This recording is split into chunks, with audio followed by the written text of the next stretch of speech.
Hello, everyone.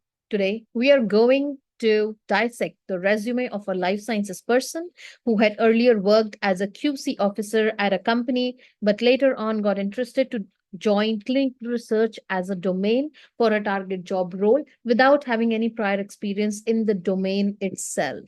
So when she came to us, she brought this particular resume for her, and it was not fetching her any job. She was trying tirelessly for 6 months without any results. And then when she came to us, we worked with her for 6 weeks, which involved not only resume curation, but also building visibility, teaching her how to network, how to message, how to email, and how to work with her LinkedIn profile so that the recruiters start contacting her, which eventually did happen just after 2.5 months of joining our program. So today in this particular session, I'm going to break down the parts of this resume in a series so that the information does not become overwhelming for you and you can visit each part whichever you want to, so that it becomes easy for you to digest the information and apply it for your own resume. Well, coming back to this particular resume, so look at this. This is how we make the resumes generally, right? We start with our name. We have the location even mentioned, which I do not prefer to mention as a part of the resume in the first go. There is contact number mentioned. So, yes, of course, email, you should mention your email. LinkedIn ID, definitely mention your LinkedIn ID and make it clickable. Hyperlink the email LinkedIn ID so that you can allow the person to go to your LinkedIn right away. Because, as a reminder, each and every person who is reading your resume and gets interested in your profile, they are going to go to your LinkedIn profile. And over there, also, you need to do some work so that your chances of hearing back are logged in. All right. Now, moving forward, this is how most of us start, right? Firstly, the photo. Generally, we put a photo in a resume, which I don't prefer. So do not go for it. Second, we start with this particular blurb. I have seen this in so many resumes that I can't tell, and it looks very unprofessional to be started. Why? Career objective. Why will the company want to know what your career objective is? See, if I'm a recruiter from a company, I'm looking at a resume from a standpoint, from a perspective already that there is a requirement in my company, and that from that perspective, I'm looking at this resume. So I don't care what your career objective is. It could be to become a millionaire doing whatever you want to do in life, and I don't care. It could be wanting to work in whatever industry you like, but I don't care. What I care about is whether this profile fits the job or fits the company where you're applying. What does this mean? That means no career objective. But let's dig deeper to further see what mistake does this paragraph have, which can allow the recruiter to just brush off this resume and not consider it for any opening. It starts with a very vague sentence and big words. Detail oriented, results driven postgraduate seeking an opportunity. Now, if you're already a person who's detail oriented, results driven, and you're seeking an opportunity, what does it tell? You're no good for your job. Why? Because one side you're saying you're detail oriented, the other side you said results driven, and you don't have a job. What does this tell you?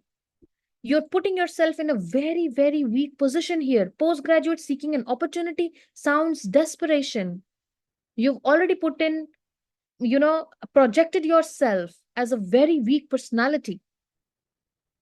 So, what if you're seeking an opportunity in clinical research, clinical data management, regulatory affairs, project management? These are too varied. You cannot target so many positions at one time. You're talking about 4 different positions here. You see the problem?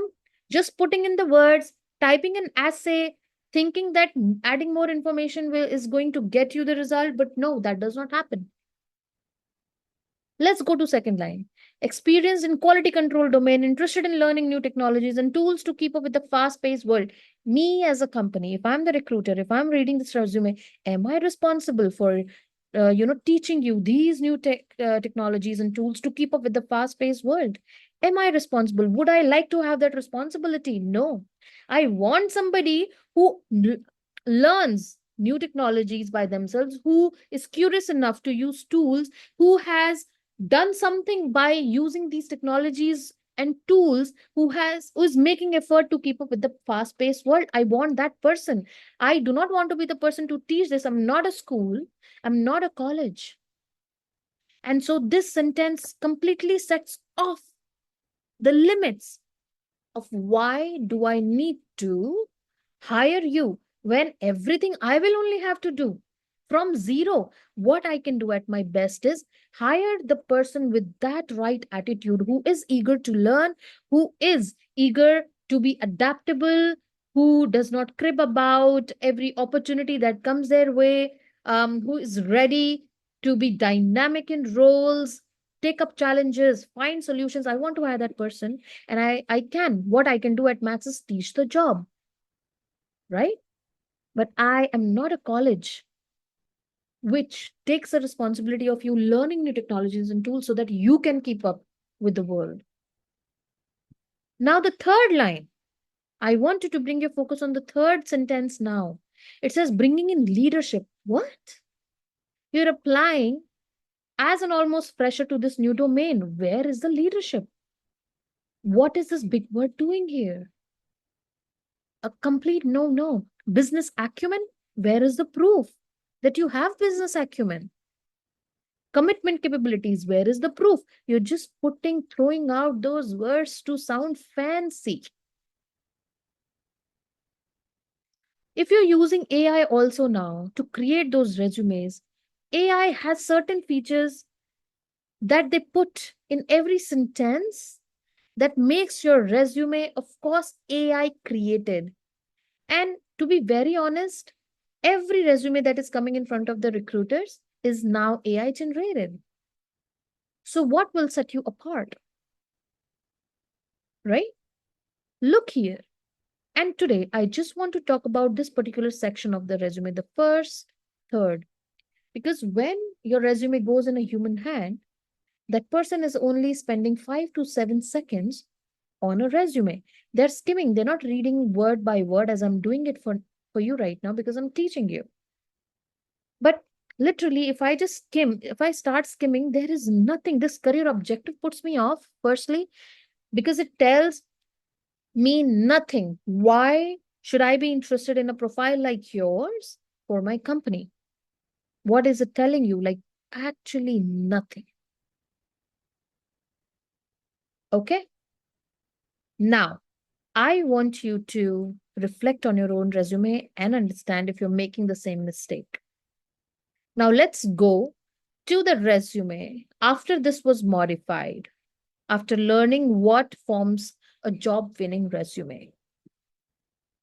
Well, now look at this particular resume that was created after modification. Right after the name itself, the person has put 3 keywords which align with the target company, which align with the target job role: clinical data analyst, clinical researcher, professional with a drive for accuracy and efficiency. You see how the tone is different here. You see how professionalism has been brought in, and that seeking opportunity, wanting to learn new tools and technologies, all of that has been taken away because you don't want to sound desperate. You want to sound like a confident person who's ready to learn, who's ready to take challenges, is bringing your knowledge and experience, if you have any, and is excited to contribute to the team with the right positioning. Okay. Now, see here, we eliminated the career objective part completely. Please do not put it, and we replace it with professional summary, just like how it should be. Now, here for professional summary part, every time this part has to have 2 to 3 bullets, and it lays that foundation for any recruiter or any decision maker who's taking a look at your resume, and they decide within seconds after reading this part whether they need to skim more. Okay. Now, here you see the first line: highly organized and detail oriented professional with an advanced PG diploma. Did you find this in the earlier resume highlighting? at the first point because it is necessary. You're applying as a new professional, a fresher in this particular industry, and you need to tell what is it if you've done any specialization for this particular course, right? For somebody who is bringing in a lot of experience, like for a PhD or postdoc, I'm going to share those resumes too in my other series. But over there, this particular bullets actually have results mentioned that align with the target job role, job requirements. Okay. So, but this particular lesson is somebody who's a fresher who's wanting to apply at an entry level role. And so you start with the most relevant point. Look at the second bullet here, certified by Coursera. Now, if there are any certificates that you've done to enhance your knowledge in this particular domain, yes. And if you're a fresher, yes, it should go as part of your professional summary because it tells you that you are a person who's ready to learn by yourself, to learn on your own, and you are aware of what happens in this industry. So it kind of builds that trust and credibility here. The third bullet point, as you see here, proficient in dynamic collaboration with senior staff, driving success across QA, QC, and biotechnology department with outstanding project management capabilities.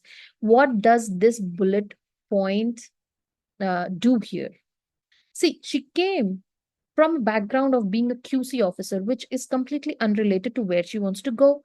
So she cannot compare the technical skills part because the technical skills required to be a clinical data manager or clinical research coordinator are completely different from a QC officer. So then the alignment has to be there on the soft skills part. And that is why dynamic collaboration, collaborative efforts with senior staff, managers, driving success across this department with outstanding project management capabilities. So we brought in the soft skilling part. We brought in the attitude part, not the technical skills part. If you have technical skills that align very nicely with your target job role, go ahead, highlight 3 highly relevant skills that are a part of job requirement, that particular company, and highlight it in the professional summary. Don't make it hide further in your resume because these 3 points decide whether the recruiter is going to go further down reading your resume or not. It's as simple as that. And yes, for the photo, I would prefer it not be there, but for this particular resume, it was, and it's okay. So otherwise, not advised to put your photo first. Other than this, in the next lesson, I'm going to break down further parts of this particular resume and explain you how you can change your existing resume to, to creating a job-winning resume. And there are certain activities that you need to do to build the 3 foundation pillars which promise that you can get hired: networking, effective communication, and building visibility. If you build your foundation on these 3 pillars, there is nothing stopping you. So I hope that you liked and you found this particular lesson 1 to be valuable. Follow me, subscribe to this channel so that you can come back anytime you are ready to get hired and you can follow on the footsteps of the people who've already gotten it because there's much more to deliver through this channel. See you next time.